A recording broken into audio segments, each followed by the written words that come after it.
Në një nga bisedat më të sinqerta dhe më të prekshme brenda shtëpisë së Big Brother Kosova, Labinoti vendosi të ndante me banorët ëndrat dhe vizionin e tij për të ardhmen.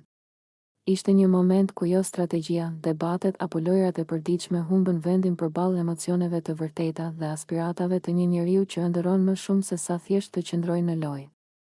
Labinoti foli me një sinqeritet që rrallë shihet në këtë ambient. Dua të martohem, dua të bëj fëmijë dhe të eci në jetë duke ndjekur artin dhe muzikën.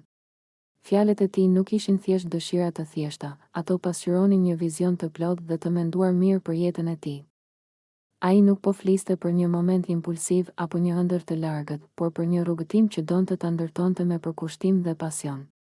Martesa dhe familja për Labinotin nuk ishin vetëm objektiva personale, por pjesë e dëshirës për stabilitet, dashuri dhe për të ndërtuar një jetë të plotë, por ajo që bëri fjalët e tij edhe më të veçanta ishte përkushtimi ndaj artit dhe muzikës.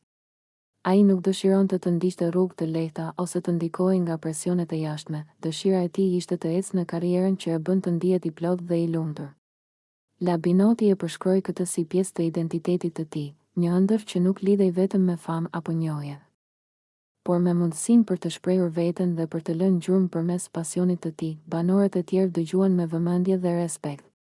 Disa u prekën nga sinqeriteti i tij, të tjerë u ndjen të inspiruar, ndërsa të gjithë kuptuan se pavarësisht rivaliteteve dhe konflikteve të lojës, atë që ndron brenda njeriut nuk mund ta fshijë as shtëpia, as kamerat.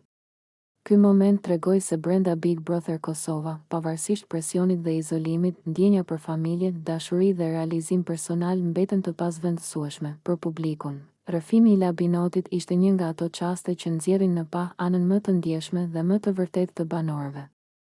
Ai tregoi se ëndrat dhe aspiratat personale nuk